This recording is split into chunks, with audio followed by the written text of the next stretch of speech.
അങ്ങനെ കൂട്ടിയും കിഴിച്ചും മുന്നോട്ട് പോവുകയാണ് നിലമ്പൂർ ഓരോ മുന്നണികൾ ഓരോരോ സ്ഥാനാർത്ഥികൾ. നമുക്ക് നോക്കാം ആദ്യം UDF ക്യാമ്പിന്റെ പ്രതീക്ഷ എങ്ങനെയൊക്കെയാണ് എന്ന്. UDF ക്യാമ്പ് നിലവിൽ ഇപ്പോൾ പ്രതീക്ഷിക്കുന്നത് 15,000 വരെയുള്ള ഭൂരിപക്ഷം ലഭിക്കും എന്നാണ് ആര്യാടൻ ഷൗക്കത്തിന്. മാത്രമല്ല വഴിക്കടവ്, മൂത്തേടം, എടക്കര തുടങ്ങിയ സ്ഥലങ്ങളിൽ കൂടുതൽ വോട്ട് ലഭിച്ചേക്കും എന്ന് UDF കണക്ക് കൂട്ടുന്നുണ്ട്. അതിനൊപ്പം പോത്തുകല്ല്, കരുളായി തുടങ്ങി 6 ഇടങ്ങളിൽ വോട്ട് ലഭിക്കും, 6 ഇടങ്ങളിൽ ലീഡുണ്ടാകും എന്ന് UDF നിലവിൽ കണക്ക് കൂട്ടുന്നു. ഇതിനൊപ്പം നഗരസഭയിൽ ഒപ്പത്തിനൊപ്പം എത്തുമെന്നും UDF പ്രതീക്ഷ പങ്കുവെക്കുന്നുണ്ട്. ഇനി അടുത്തതായി വരികയാണെങ്കിൽ ഭരണവിരുദ്ധ വികാരം അത് വോട്ടായി വർദ്ധിപ്പിക്കുമെന്നും UDF പ്രതീക്ഷിക്കുന്നുണ്ട്. യുവ വോട്ടർമാരെ അനുകൂലമാക്കാൻ സാധിച്ചു എന്നൊരു വിലയിരുത്തൽ കൂടി UDFന്റെ ക്യാമ്പിൽ ഉണ്ട്. ഇതിനൊപ്പം ഇനി നമ്മൾ പോകുന്നത് LDFന്റെ പ്രതീക്ഷകൾ എത്രത്തോളമാണ് എന്നുള്ളതാണ്. LDFന്റെ പ്രതീക്ഷകളിലേക്ക് വരികയാണെങ്കിൽ 3 പഞ്ചായത്തിലും നഗരസഭയിലും വ്യക്തമായ ലീഡ് ഉണ്ടാകുമെന്നാണ് LDFന്റെ പ്രതീക്ഷ. പോത്തുകല്ല്, കരുളായി, അമരമ്പലം എന്നിവിടങ്ങളിൽ ലീഡ് ഉറപ്പെന്ന് പറയുന്നു LDF. UDFിലെ അസംതൃപ്തരുടെ വോട്ട് കിട്ടുമെന്ന് പറയുന്നു.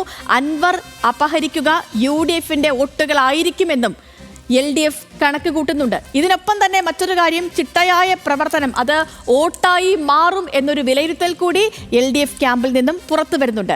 ഇനി നേരെ നമ്മൾ നോക്കുന്നു, ഈ ഒരു തിരഞ്ഞെടുപ്പിന് തന്നെ, ഉപതെരഞ്ഞെടുപ്പ് തന്നെ കാരണക്കാരൻ നമുക്കറിയാവുന്ന പോലെ PV അൻവറാണ്. PV അൻവർ ക്യാമ്പിന്റെ പ്രതീക്ഷ എത്രത്തോളമാണ്? അന്തിമ പോളിംഗ് പെർസെന്റേജ് ഒക്കെ വന്ന സ്ഥിതിക്ക് പരമാവധി 15,000 വോട്ട് നേടും എന്ന് തന്നെയാണ് ഇപ്പോഴും PV അൻവർ ക്യാമ്പ് പറയുന്നത്. മാത്രമല്ല ഇടത് വലത് മുന്നണികളുടെ വോട്ട് PV അൻവറിന് അനുകൂലമായി വീഴുമെന്നും ഈ ക്യാമ്പ് കണക്ക് കൂട്ടുന്നു. BJP പ്രതീക്ഷ കൂടി നമ്മൾ നോക്കേണ്ടതുണ്ട്. BJP നിലവിൽ പറയുന്നത് കഴിഞ്ഞ തവണത്തെ വോട്ട് കിട്ടുമോ എന്നൊരു ആശങ്ക നിലവിൽ BJP ക്യാമ്പിലുണ്ട്. പക്ഷേ അപ്പോഴും യുവാക്കളുടെ വോട്ട് കിട്ടിയേക്കും എന്നൊരു വിലയിരുത്തൽ കൂടി ആ ക്യാമ്പ് പങ്കുവയ്ക്കുന്നു. ഇനി നമുക്കറിയാം ഈ മണ്ഡലത്തിൽ SDPയുടെ പിന്തുണയുണ്ട്, SDPയുടെ സാന്നിധ്യമുണ്ട്. 5000-ലേറെ വോട്ട് പിടിക്കുമെന്ന് SDPയും കണക്ക് കൂട്ടുന്നു. അങ്ങനെ അന്തിമ പോളിംഗ് പെർസെന്റേജ് വന്നു. ഓരോ ക്യാമ്പിന്റെയും പ്രതീക്ഷകൾ ഇത്തരത്തിലാണ് പോയിക്കൊണ്ടിരിക്കുന്നത്. നമുക്ക് ചോദിക്കാം, ഈ എന്താണ് ഒടുവിലെ കൂട്ടിക്കിഴിക്കലുകളെന്ന്. നിലമ്പൂരിൽ നിന്നും വിവരങ്ങളുമായി പ്രസാദ് ഉടുമ്പശ്ശേരിയും ശാന്തകുമാർ വെള്ളാലത്തും അജിത് ബാബുവും ചേരുന്നുണ്ട്. നമുക്കൊപ്പം ആദ്യം പ്രസാദിലേക്ക് പോകുന്നതിന് മുൻപ് ആദ്യം ശാന്തകുമാറിലേക്ക് പോവുകയാണ്. ശാന്തകുമാർ, ഇപ്പോൾ കഴിഞ്ഞ തിരഞ്ഞെടുപ്പിലെ അതേ ആവേശം ഉപതിരഞ്ഞെടുപ്പിലും കാണുന്നു നമ്മൾ. 75.27% എന്ന അന്തിമ പോളിംഗ് പെർസെന്റേജ് വരുന്നു. 76.06 നിന്ന് 1-2 ദശാംശത്തിന്റെ വ്യത്യാസം മാത്രമേ ഉള്ളൂ. അതായത് 1% മാത്രം കുറവ്. ഉയർന്ന പോളിംഗ് ശതമാനം ആർക്കൊക്കെയാണ് പ്രതീക്ഷ നൽകുന്നത്, ആർക്കൊക്കെയാണ് നെഞ്ചിടിപ്പ് നൽകുന്നത്? ശാന്തകുമാർ. സേതു പറഞ്ഞ പോലെ പ്രതീക്ഷയും നെഞ്ചെടുപ്പും 2 മുന്നണികൾക്കും ഒരുപോലെ തന്നെ ഉണ്ട് എന്ന് പറയാം. കാരണം ഇരു മുന്നണികളും വലിയ പ്രതീക്ഷയോടുകൂടി തന്നെയാണ് പ്രചരണ രംഗത്തുണ്ടായിരുന്നത്. സ്ഥാനാർത്ഥി നിർണയഘട്ടത്തിൽ അതിനുശേഷമുണ്ടായ പ്രചരണം, നേതാക്കന്മാരുടെ എല്ലാം വിലയിരുത്തലുകൾ എല്ലാം അങ്ങനെ തന്നെയായിരുന്നു. അതിൽ നിന്നെല്ലാം മാറി നിൽക്കുന്ന വിധത്തിൽ ആയിരുന്നില്ല ഒരു പോളിംഗ് പേഴ്സൻറ്റേജ് വന്നത്. അതായത് വോട്ട് ചെയ്യുന്നവരുടെ എണ്ണം വളരെയധികം കൂടുതലുണ്ടായി. അതായത് 2021-ലെ പൊതു തെരഞ്ഞെടുപ്പിൽ ഉണ്ടായ ഒരു പോളിംഗിനേക്കാൾ 1% കുറവ് വന്നിട്ടുണ്ടെങ്കിലും ആകെ പോൾ ചെയ്ത വോട്ടർമാരുടെ എണ്ണത്തിൽ വർധനവ് ഉണ്ടായിട്ടുണ്ട്. അതിൽ പ്രധാനപ്പെട്ട കാരണം ഈ ഇപ്രാവശ്യം വോട്ടർമാരുടെ എണ്ണം പൊതുവെ കൂടിയുണ്ട്. നേരത്തെ ഈ പ്രാവശ്യം അത് 2,32,000 ആയിരുന്നു. നേരത്തെ അത് 2,09,000 മാത്രമേ ഉണ്ടായിരുന്നു. അത്രയധികം വ്യത്യാസം വന്നതുകൊണ്ട് തന്നെ പോൾ ചെയ്ത വോട്ടർമാരുടെ എണ്ണത്തിൽ 2021-നേക്കാൾ കൂടുതൽ 2025-ലെ ഈ ഉപതെരഞ്ഞെടുപ്പിൽ ഉണ്ടായിട്ടുണ്ട് എന്നതാണ് വസ്തുത. എന്തായാലും LDFന്റെ ക്യാമ്പ് പ്രതീക്ഷയിൽ തന്നെയാണ്. അവരുടെ ചിട്ടയായ പ്രവർത്തനം, അവരുടെ സംഘടനാ പ്രവർത്തന രീതി, തെരഞ്ഞെടുപ്പ് ഘട്ടത്തിൽ പ്രവർത്തിക്കുന്ന അവരുടെ കമ്മിറ്റികൾ ഇവയെല്ലാം വിലയിരുത്തി. ആ വിലയിരുത്തലിൻ്റെ അടിസ്ഥാനത്തിൽ തന്നെയാണ് അവർക്ക് 4 തദ്ദേശ സ്ഥാപനങ്ങൾ, അതായത് നിലമ്പൂർ നഗരസഭയും ഒപ്പം തന്നെ അമരമ്പലവും പോത്തുകല്ലും അതുപോലെ തന്നെ കരുളായും ഇവിടെ വ്യക്തമായ ലീഡ് ഉണ്ടാവും എന്ന് തന്നെയാണ് അവരുടെ വിലയിരുത്തൽ. അവർ വലിയ ഒരു ഭൂരിപക്ഷത്തിൽ അല്ല അവരുടെ കണക്ക് എത്തിയിരിക്കുന്നത്. 1,500 അല്ലെങ്കിൽ 1,500 മുതൽ 2,000 വോട്ടിൻ്റെ ഒരു ഭൂരിപക്ഷത്തിൽ സ്വരാജ് ജയിക്കും എന്നാണ് അവരുടെ ഒരു വിലയിരുത്തൽ ഉണ്ടായിട്ടുള്ളത്. ആ വിലയിരുത്തലിന് ആധാരമായിട്ടുള്ളത് അവരുടെ ബൂത്ത് കമ്മിറ്റി സെക്രട്ടറിമാർ, താഴെത്തട്ടിലുള്ള ബൂത്ത് കമ്മിറ്റി സെക്രട്ടറിമാർ നൽകിയിട്ടുള്ള കണക്കുകളുടെ അടിസ്ഥാനത്തിലാണ്. അതിനകത്ത് മറ്റൊന്ന് ഏറ്റവും പ്രധാനപ്പെട്ടത് PV അൻവറിന്, അതായത് LDFന് കിട്ടാവുന്ന വോട്ടിൽ നിന്നും ഏകദേശം ഒരു 4,000 മുതൽ 5,500 വോട്ട് വരെ PV അൻവറിന് ലഭിച്ചിട്ടുണ്ട് എന്നുള്ളൊരു വിലയിരുത്തൽ കൂടി ഇടത് ക്യാമ്പിൽ ഉണ്ടായിട്ടുണ്ട് എന്നാണ് അറിയാൻ കഴിയുന്നത്. 1,500-ന്റെ ഭൂരിപക്ഷ കണക്കാണ് LDF ക്യാമ്പിൽ നിന്ന് എന്ന് പറയുന്നത്. ഇപ്പം PV അൻവർ ഒരു ഫാക്ടർ ആകുമെന്ന രീതിയിൽ ചർച്ചകളൊക്കെ നടക്കുന്നുണ്ട്. ഇപ്പൊ നമ്മൾ നോക്കുകയാണെങ്കിൽ ശാന്തകുമാർ, ഇപ്പൊ സമീപകാലത്ത് നടന്ന ഉപതെരഞ്ഞെടുപ്പുകളിൽ ഒന്നും തന്നെ LDF-ന്റെ പല കണക്കുകളും ഫലിക്കുന്നില്ല, പല കണക്കുകളും അടപടലം തെറ്റുന്നത് നമ്മൾ കാണുന്നുണ്ട്. ഈ നിലമ്പൂരിലെ മറ്റ് സമവാക്യങ്ങളെ ചുറ്റിപ്പറ്റി അവിടെ എന്തെങ്കിലും അടിയൊഴുക്കുകളൊക്കെ LDF ക്യാമ്പ് പ്രതീക്ഷിക്കുന്നുണ്ടോ? തീർച്ചയായും അതിനകത്ത് ഈ ജമാഅത്തെ ഇസ്ലാമി UDF-ന് പിന്തുണ നൽകിയതിൽ ജമാഅത്തെ ഇസ്ലാമിയിലെ ഭൂരിഭാഗം പേരും അതിനെ അംഗീകരിക്കുന്നില്ല എന്നുള്ള ഒരു വിലയിരുത്തൽ ഉണ്ട്. ഒപ്പം തന്നെ അതൊരു പ്രധാനപ്പെട്ട കാര്യം തന്നെയാണ്. കാരണം ജമാഅത്തെ ഇസ്ലാമി ഒറ്റയടിക്ക് നേരെ UDF-ന് പിന്തുണ പ്രഖ്യാപിക്കുന്ന സാഹചര്യം ഉണ്ടായി. അത് ആര്യടൻ ഷൗക്കത്ത് നേരത്തെ ജമാഅത്തെ ഇസ്ലാമിക്കെതിരെയും അതേക്കുറിച്ചുമെല്ലാം വലിയ വിമർശനം ഉന്നയിക്കുകയും അത് വേറെ ചർച്ച ചെയ്യപ്പെടുകയും ഒക്കെ ചെയ്താണ് നേരത്തെ ഉള്ള സമയങ്ങളിലെല്ലാം. അത്തരം കാര്യങ്ങൾ പല ആളുകൾക്കും അതിനകത്ത് വലിയ എതിർപ്പ് പ്രകടിപ്പിച്ചിട്ടുണ്ട്. അങ്ങനെ ഒരാൾക്ക് വോട്ട് ചെയ്യേണ്ടതുണ്ടോ എന്നുള്ള ചോദ്യം അവർക്കിടയിൽ ഉണ്ടായിട്ടുണ്ട് എന്നുള്ള ഒരു വിലയിരുത്തലിലും കൂടി CPM എത്തിയിട്ടുണ്ട്. എന്തായാലും അത് ഒരു പ്രധാനപ്പെട്ട ഘടകമാണ്. ഒപ്പം തന്നെ മുസ്ലിം ലീഗിനകത്ത് എല്ലാവരും ലീഗിനകത്ത് വോട്ട് ചോർച്ച വലിയ തോതിലുണ്ടായിട്ടുണ്ട് പല പഞ്ചായത്തുകളിലും എന്ന് CPM വിലയിരുത്തുന്നു. അതിലെ ഏറ്റവും പ്രധാനപ്പെട്ടത് ഈ മൂത്തേടം അതുപോലെ തന്നെ കരുളായി മേഖലകളിൽ മുസ്ലിം ലീഗിൻ്റെ വോട്ടുകൾ പൂർണ്ണമായും അവർക്ക് ചെയ്യാൻ കഴിഞ്ഞിട്ടില്ല. അതായത് ഈ തെരഞ്ഞെടുപ്പിൻ്റെ പ്രചരണ ഘട്ടത്തിൽ ബൂത്ത് കമ്മിറ്റികൾ തയ്യാറാക്കുന്ന ലിസ്റ്റിൽ ഓരോ പാർട്ടികൾക്കും ഉറപ്പായി ലഭിക്കാവുന്ന വോട്ടുകളുടെ പട്ടിക തയ്യാറാക്കിയിരുന്നു, എണ്ണം തയ്യാറാക്കുന്നു. അത്തരം എണ്ണം തയ്യാറാക്കി കഴിഞ്ഞ് അത് പോളിംഗ് കഴിഞ്ഞപ്പോൾ ആ എണ്ണം അത് പരിശോധിക്കുമ്പോൾ അതിനകത്ത് മുസ്ലിം ലീഗിനകത്ത് വലിയ തോതിലുള്ള വോട്ട് ചോർച്ച ഉണ്ടായിട്ടുണ്ട്. അത് പലരും വോട്ട് ചെയ്യാനെത്തിയിട്ടില്ല, ഇല്ലെങ്കിൽ ഇവിടെ നിന്നും മാറി നിൽക്കുന്ന സാഹചര്യം ഉണ്ടായിട്ടുണ്ട്. ഉറപ്പായും മുസ്ലിം ലീഗിന് ലഭിക്കുന്ന അല്ലെങ്കിൽ UDF-ന് ലഭിക്കുന്ന അത്തരം വോട്ടുകളിൽ വലിയ കുറവുണ്ടായിട്ടുള്ള വിലയിരുത്തലും ഇടത് ക്യാമ്പിലുണ്ടായിട്ടുണ്ട്. അതുകൊണ്ട് തന്നെയാണ് അതൊരു വലിയ ഭൂരിപക്ഷത്തിൽ LDF അവിടെ ജയിക്കുമെന്നുള്ളത് എത്താതെ ഒരു ചെറിയ ഭൂരിപക്ഷത്തിൽ, അതായത് 1500-2000 വോട്ടിൻ്റെ ഭൂരിപക്ഷത്തിൽ ജയിക്കാനുള്ള സാധ്യതയാണ് ഇപ്പോൾ LDF കാണുന്നത്. സേതു, അപ്പോൾ അതാണ് LDF ക്യാമ്പിന്റെ പ്രതീക്ഷ. ഇനി നമ്മൾ UDF-ലേക്ക് പോവുകയാണെങ്കിൽ പ്രസാദ്, ഇപ്പോൾ UDF പറയുന്നത് 15000 വോട്ട് വരെ ഭൂരിപക്ഷം ലഭിക്കുമെന്നാണ്. വഴിക്കടവ്, മൂത്തേടം, എടക്കര, പോത്തുകല്ല്, കരുളായി അങ്ങനെ 6 പഞ്ചായത്തുകളിൽ ലീഡ്, ഒപ്പം നഗരസഭയിൽ ഒപ്പത്തിനൊപ്പം എത്തുമെന്ന് പറയുന്നു. അതായത് അമരമ്പലത്ത് കുറച്ച് പിന്നിൽ പോയാലും മറ്റ് പഞ്ചായത്തുകളിലെ ലീഡിൽ അത് മറികടക്കാമെന്നാണ് നിലവിൽ UDF ക്യാമ്പിൽ നിന്നും വരുന്ന വിവരങ്ങളിൽ നിന്നും നമുക്ക് മനസ്സിലാക്കാൻ കഴിയുന്ന കാര്യം. ഈ ഉറപ്പിച്ച വോട്ടുകളെല്ലാം പോൾ ചെയ്യപ്പെട്ടിട്ടുണ്ട് എന്നൊരു പ്രതീക്ഷയിൽ തന്നെയാണോ ഇപ്പോഴും UDF? പൊതുവെ 6 പഞ്ചായത്തുകൾ പറഞ്ഞാലും പൂർണ്ണമായും എത്ര പഞ്ചായത്തുകൾ ഒപ്പം നിൽക്കുമെന്നാണ് അവസാന നിമിഷത്തെ UDF-ന്റെ കണക്ക് കൂട്ടലുകൾ? പ്രസാദ്,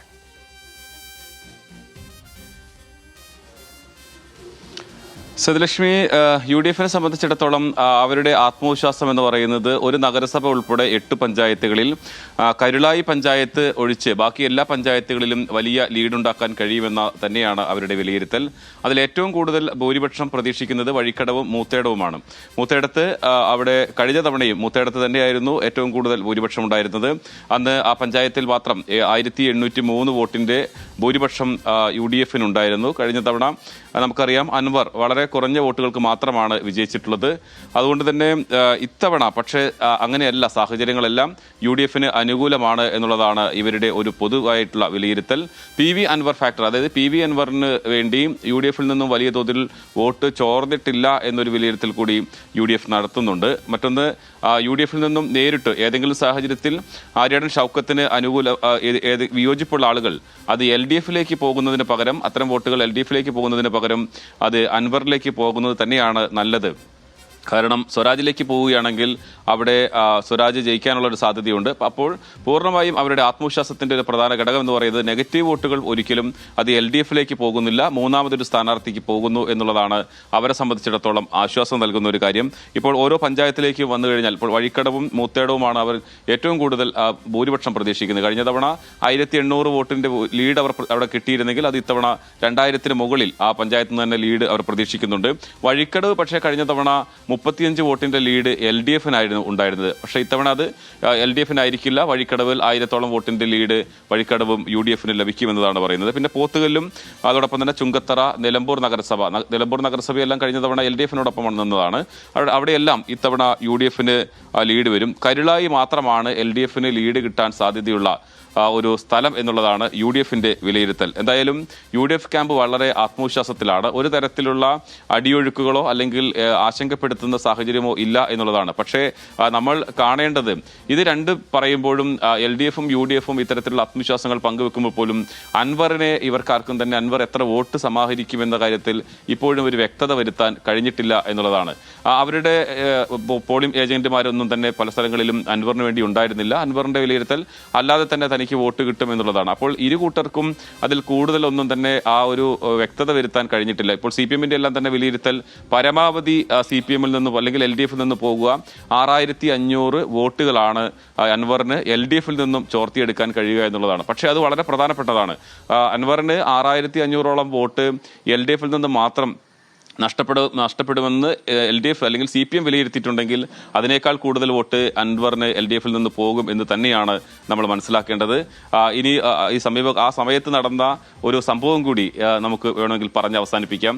കാരണം CPM സ്ഥാനാർത്ഥിക്കൊപ്പം നടന്നിരുന്ന ഒരാൾ അദ്ദേഹത്തിന്റെ വീട്ടിൽ ഒരു മരണം നടന്ന സമയത്ത് അവിടെ അൻവർ വന്നതിന് ശേഷം മൃതദേഹം എടുത്താൽ മതി എന്നൊരു നിലപാട് സ്വീകരിച്ചതൊക്കെ ഇപ്പോൾ ആളുകൾ പറയുന്നുണ്ട്. അപ്പോൾ അൻവറിന് ഓരോ അവിടുത്തെ പാർട്ടി പ്രവർത്തകരുടെ ഇടയിലും കുടുംബങ്ങൾക്കും ഒപ്പം ഇപ്പോഴും സ്വാധീനമുണ്ട് എന്നുള്ളത് തന്നെയാണ് മനസ്സിലാക്കുന്നത്. അതുകൊണ്ട് അടിയൊഴുക്കുകൾ ഏറ്റവും കൂടുതൽ എവിടെയാണ് സംഭവിക്കുന്നത്, അത് LDF-ൽ നിന്നാണോ അതല്ലെങ്കിൽ UDF-ൽ നിന്നാണോ എന്നുള്ളത് വളരെ വ്യക്തമാകേണ്ടതുണ്ട്.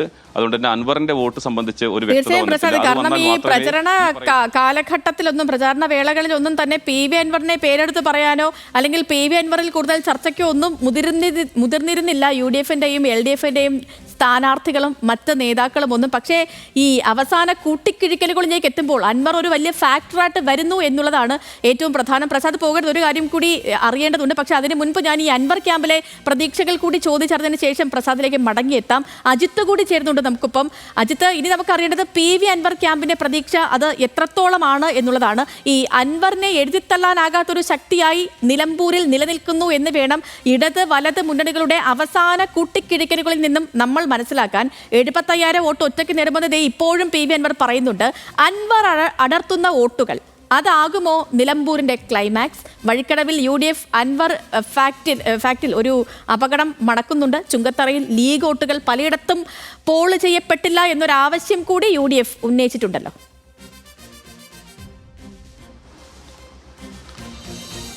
സേതുലക്ഷ്മി, ഈ തെരഞ്ഞെടുപ്പിനെ ഇത്രയും വലിയ തരത്തിൽ നിർണ്ണയിക്കാൻ കഴിയാനോ വിശദീകരിക്കാൻ കഴിയാത്ത ഒരു തെരഞ്ഞെടുപ്പാക്കി മാറ്റിയത് അൻവർ ഫാക്ടറാണെന്നുള്ള കാര്യത്തിൽ സംശയമില്ല. ആരുടെ വോട്ടാണ് അൻവർ പിടിക്കുക എന്നുള്ള ഒരു ധാരണയും ഇപ്പോഴും മുന്നണികൾക്ക് കൃത്യമായി ഇല്ല എന്നുള്ളതാണ് യാഥാർത്ഥ്യം. അൻവർ ക്യാമ്പിനെ സംബന്ധിച്ച് പറയുകയാണെങ്കിൽ നമുക്കറിയാം പല ബൂത്തുകളിലും ഇവർക്ക് ആളുകൾ ഉണ്ടായിരുന്നില്ല അൻവറിനെ സംബന്ധിച്ച്. അതുകൊണ്ട് തന്നെ ഒരു സിസ്റ്റമാറ്റിക് ആയിട്ടുള്ള കണക്ക് ഇല്ല എന്നുള്ളതാണ് പ്രധാനപ്പെട്ട കാര്യം. പക്ഷേ അൻവർ ക്യാമ്പ് ഇപ്പോൾ പറയുന്നത് അവസാന ഘട്ടം വരെ നമ്മൾ സംസാരിക്കുമ്പോൾ അവർ വിശദീകരിക്കുന്നത് 25,000 മുതൽ 30,000 വരെ വോട്ടുകൾ ഉറപ്പായും ലഭിക്കുമെന്നുള്ളതാണ് അൻവർ ക്യാമ്പിൻ്റെ അവസാന നിമിഷത്തെ കണക്കുകൂട്ടൽ. അതായത് അതിൽ വഴിക്കടവ് പഞ്ചായത്തിൽ നിന്നായിരിക്കും ഏറ്റവും കൂടുതൽ 7,000-നടുത്ത് വോട്ടുകൾ വഴിക്കടവ് പഞ്ചായത്തിൽ നിന്ന് ലഭിക്കുന്ന ഒരു സാഹചര്യം ഉണ്ടാകും. മറ്റു പഞ്ചായത്തുകളിൽ നിന്ന് ഇത്തരത്തിൽ അതിൽ നിന്ന് കുറവുള്ള 5,000-ൽ താഴെ വോട്ടുകൾ മാത്രമായിരിക്കും ലഭിക്കുക എന്നുള്ളതാണ് നിലവിൽ അൻവർ ക്യാമ്പിൻ്റെ ഒരു വിലയിരുത്തൽ. അതുകൊണ്ട് തന്നെ 30,000 എന്ന് പറയുന്ന നമ്പറിലേക്ക് അൻവറിൻ്റെ വോട്ട് എത്തുമെന്നുള്ളതാണ് അവസാന നിമിഷം നേതാക്കൾ തൃണമൂലിൻ്റെ നേതാക്കൾ ഉൾപ്പെടെ പങ്കുവെക്കുന്ന പ്രധാനപ്പെട്ട കാര്യം. അൻവറിൻ്റെ ക്യാമ്പ് വിലയിരുത്തുന്നതും അങ്ങനെയാണ്. അങ്ങനെ 30,000 വോട്ടോ അല്ലെങ്കിൽ 25,000 വോട്ടോ കഴിഞ്ഞാൽ അത് വിജയത്തിന് സമാനമായ ഒരു നമ്പറാണ് എന്നുള്ളതാണ് അൻവർ ക്യാമ്പ് വിലയിരുത്തുന്നത്. പ്രത്യേകിച്ചും ഇത്രയും വലിയ ഒരു പോരാട്ടത്തിൽ ഒറ്റയ്ക്ക് നിന്ന് അത്രയും വോട്ട് സമാഹരിച്ചാൽ അത് വലിയ വിജയത്തിലേക്ക് വഴി തുറക്കും. മാത്രമല്ല അൻവറിന് തുടർന്ന് പറയാനുള്ള ഒരുപാട് പോയിന്റുകൾ ബാക്കിയാക്കുന്ന വോട്ടുകളായിരിക്കും അതെന്ന് കൂടി അൻവർ ക്യാമ്പ് വിലയിരുത്തുന്നു. രണ്ടാമതൊരു ഘടകം കൂടി അൻവർ ക്യാമ്പ് വിലയിരുത്തുന്നുണ്ട്. അതാണ് പ്രധാനപ്പെട്ടത്. അതായത് ഈ വോട്ടുകൾ ലഭിക്കുമെന്ന് പറയുമ്പോൾ ഒരു ട്രെൻഡ് ഉണ്ടെങ്കിൽ അത് വിജയിക്കാനുള്ള സാധ്യതയിലേക്ക് വഴി തുറക്കുന്നതാണ് എന്നുള്ളതാണ് അൻവർ ക്യാമ്പ് പറയുന്നത്. അതായത് ഭരണവിരുദ്ധ വികാരത്തിന് അനുകൂലമായി ആ വോട്ടുകൾ അൻവറിലേക്ക് വന്നാൽ, അതുപോലെ തന്നെ ആര്യാടൻ ഷൗക്കത്തിനെതിരായിട്ടുള്ള സ്ഥാനാർത്ഥി എന്ന നിലയിൽ പ്രശ്നങ്ങളുമായി ബന്ധപ്പെട്ട വോട്ടുകൾ അൻവറിലേക്ക് വന്നാൽ, പ്രത്യേകിച്ച് ഈ കോൺഗ്രസിനെ ഒരു പ്രതിപക്ഷമായി കാണാത്ത അത്തരത്തിലുള്ള വിമർശനങ്ങൾ അടക്കം വെച്ചിരുന്നു, അവിടെ മുസ്ലിം ലീഗുമായിട്ടുള്ള പ്രശ്നങ്ങൾ വെച്ചിരുന്നു, ആ വോട്ടുകൾ അൻവറിലേക്ക് വന്നാൽ, ഈ വന്യജീവി പ്രശ്നവുമായി അവസാന നിമിഷം വരെ ഉണ്ടായ പ്രശ്നങ്ങളുടെ വോട്ടുകൾ അൻവറിലേക്ക് വന്നാൽ, ഒരു ട്രെൻഡ് ഉണ്ടായാൽ അത് അൻവർ വിജയിക്കുന്നതിലേക്ക് കാര്യങ്ങൾ പോകുമെന്നുകൂടി അൻവറിന്റെ കൂടെ നിൽക്കുന്നവർ പറയുന്നു, അൻവർ കരുതുന്നു. അങ്ങനെ ഉറച്ചവർ വിശ്വസിക്കുകയാണ്. അങ്ങനെ ഒരു ട്രെൻഡ് ഉണ്ടാകാനുള്ള സാധ്യതയെക്കുറിച്ച് നമ്മൾ ആവർത്തിച്ച് ചോദിക്കുമ്പോൾ അതിനുള്ള സാഹചര്യമാണ് ഉള്ളത്. ആളുകളുടെ പ്രതികരണം അതാണ് സൂചിപ്പിക്കുന്നതെന്നാണ് അൻവർ ക്യാമ്പ് പറയുന്നത്. ഈ രണ്ട് കാര്യങ്ങളാണ് അൻവർ ക്യാമ്പിന് പ്രതീക്ഷ നൽകുന്നത്. ഒന്ന്, ഈ തെരഞ്ഞെടുപ്പിൽ ഏതാണെങ്കിലും ഒരു ദയനീയമായ പരാജയം ഉണ്ടാകില്ലെന്ന് അൻവർ ക്യാമ്പ് വിലയിരുത്തുന്നു. അതിനോടൊപ്പം തന്നെ ഒരു ട്രെൻഡ് ഉണ്ടായാൽ വിജയിക്കാൻ കഴിയുമെന്ന സാഹചര്യം കൂടി നിലമ്പൂരിലുണ്ട് എന്ന് വിലയിരുത്തുന്നു. രണ്ടാമത് സേതുലക്ഷ്മി ചോദിച്ച ചോദ്യത്തിന് അൻവറിന് അവിടെ സ്വാധീനമുണ്ടെന്ന് ഈ തെരഞ്ഞെടുപ്പിന്റെ ഘട്ടത്തിൽ പരസ്യമായി പറയാനോ അതുമായി ബന്ധപ്പെട്ട പ്രതികരണങ്ങൾ നടത്താനോ നേതാക്കൾ തയ്യാറായിരുന്നില്ല എന്നുള്ളത് ഒരു വസ്തുതയാണ്. പ്രത്യേകിച്ച് ആര്യാടൻ ഷൗക്കത്തിനോട് ചോദിക്കുമ്പോൾ പോലും ആരൊക്കെ തമ്മിലാണ് മത്സരം എന്ന് ചോദിക്കുമ്പോൾ അത് LDF-ഉം UDF-ഉമാണ്, പിന്നെ കുറച്ച് സ്വതന്ത്രം മത്സരിക്കുന്നുണ്ട് എന്നുള്ളതാണ് അദ്ദേഹത്തിൻ്റെ പ്രതികരണം. അൻവറിൻ്റെ പേര് പോലും പറയാൻ ആ ഘട്ടത്തിൽ തയ്യാറായിരുന്നില്ല എന്നുള്ളതാണ് പ്രധാനപ്പെട്ട കാര്യം. പക്ഷേ ഈ തെരഞ്ഞെടുപ്പിൻ്റെ ഓരോ ഘട്ടത്തിലും പ്രത്യേകിച്ച് യൂസഫ് പഠാൻ വന്നപ്പോൾ ഉണ്ടായിരുന്ന റാലിയിൽ, പിന്നീട് ഈ ബൂത്തുകൾ സന്ദർശിച്ചപ്പോൾ ഉണ്ടായ ബൂത്തുകളിലെ പങ്കാളിത്തം, അൻവറിൻ്റെ സ്വീകാര്യത, അത്തരത്തിൽ വോട്ട് ചോദിക്കാൻ വ്യത്യസ്തമായ സമീപനങ്ങൾ സ്വീകരിച്ചതൊക്കെ ഈ മണ്ഡലത്തിൽ വലിയ തരത്തിലുള്ള ചർച്ചയായി. ആളുകൾ അൻവറിനൊപ്പം നിൽക്കുന്നുണ്ട് എന്നുള്ള ഒരു വിലയിരുത്തലിലേക്കാണ് രണ്ട് മുന്നണികളിലും എത്തിയിരിക്കുന്നത്. അതുകൊണ്ട് തന്നെ അൻവർ ആരുടെ വോട്ട് പിടിക്കുന്നു എന്നത് തന്നെയാണ് ഈ കാര്യത്തിൽ ഏറ്റവും നിർണായകമായിട്ടുള്ള ഘടകം. അതിൽ ഏറ്റവും പ്രധാനപ്പെട്ട ഒരു കാരണം എന്തെന്ന് വെച്ചാൽ, അൻവർ ഈ മുഴുവൻ ബൂത്തുകളും സന്ദർശിച്ചപ്പോൾ ഞാൻ ഒപ്പം ഉണ്ടായിരുന്നു. രാവിലെ 4 മണിക്ക് അദ്ദേഹത്തിൻ്റെ വീട്ടിലെത്തി, വൈകുന്നേരം അദ്ദേഹത്തെ ഇത്തരത്തിൽ ബൂത്ത് സന്ദർശനം പൂർത്തിയാക്കുന്നത് വരെ കൂടെ ഉണ്ടായിരുന്നു. അവിടെ എല്ലാ ബൂത്തുകളിലും പോകുമ്പോഴുള്ള പ്രധാനപ്പെട്ട കാര്യം, അവിടെ ചെന്നിട്ട് ആദ്യം ഇത്തരത്തിൽ അൻവറിൻ്റെ ബൂത്തിലേക്ക് പോയി അവിടെ പ്രവർത്തകരെ കാണുകയും അവരോട് സംസാരിക്കുകയും ചെയ്യും. അതിനുശേഷം നേരെ ചെല്ലുന്നത് അവിടെയുള്ള LDF-ന്റെ ബൂത്തിലാണ്. അവിടെ പ്രവർത്തകരോട് സംസാരിക്കുന്ന അജിത്ത് വ്യക്തമാണ്. കാരണം PV അൻവർ അദ്ദേഹത്തിന്റെ വോട്ട് ചോദിച്ചിറങ്ങിയത് പോലും അവിടുത്തെ ജനകീയ വിഷയങ്ങൾ ചർച്ച ചെയ്തുകൊണ്ടായിരുന്നു. പിന്നീടാണ് ആ വിഷയങ്ങൾ ഏറ്റെടുക്കാൻ മറ്റ് മുന്നണികളും ഒക്കെ തയ്യാറായത് പോലും. കാരണം ആ സമയത്ത് രാഷ്ട്രീയ ആരോപണ പ്രത്യാരോപണങ്ങളാൽ നിറഞ്ഞു നിൽക്കുകയായിരുന്നു ഇടതുപക്ഷവും അതുപോലെ ഐക്യ ജനാധിപത്യ മുന്നണിയും. പിന്നീടാണ് വന്യജീവി അതുപോലെ ആനിമൽ കോൺഫ്ലിക്റ്റിലേക്കൊക്കെ ഈ ചർച്ചകളൊക്കെ എത്തുന്നതും ഒക്കെ. പിന്നെ മാത്രമല്ല, കൊട്ടിക്കലാശ സമയത്ത് പോലും തൻ്റെതായ വേറൊരു ട്രെൻഡൊക്കെ അവിടെ കൊണ്ടുവന്ന ആളാണ് PV അൻവർ. PV അൻവർ എങ്ങനെയാണ് നിലമ്പൂരിൽ ഒരു ഫാക്ടറായി മാറുക എന്ന കാര്യം ഇനി അറിയേണ്ടിയിരിക്കുന്നു. വോട്ടെണ്ണൽ ദിവസം വരെ അതിനെ കാത്തിരിക്കേണ്ടതുണ്ട്. പ്രസാദ് തുടരുന്നുണ്ട്. നമുക്കിപ്പം പ്രസാദ്, ഒരൊറ്റ കാര്യം കൂടി, ഈ കഴിഞ്ഞ നിയമസഭാ തിരഞ്ഞെടുപ്പിൽ BJP 12,000-ൽ പരം വോട്ടുകളും ലോക്സഭയിൽ 17,000-ൽ പരം വോട്ടുകളും ഒക്കെ അവിടെ നേടിയിരുന്നു. ഇക്കുറി യുവ വോട്ടർമാരെ പ്രതീക്ഷിക്കുന്നുണ്ട് BJP. മറ്റൊന്ന് 5,000 വോട്ട് കിട്ടുമെന്ന് പ്രതീക്ഷ വയ്ക്കുന്ന SDPI ആണ്. എങ്ങനെയാവും ഇവർ രണ്ടുപേരും നിലമ്പൂരിൽ ഒരു സ്വാധീനം ചെലുത്തുക?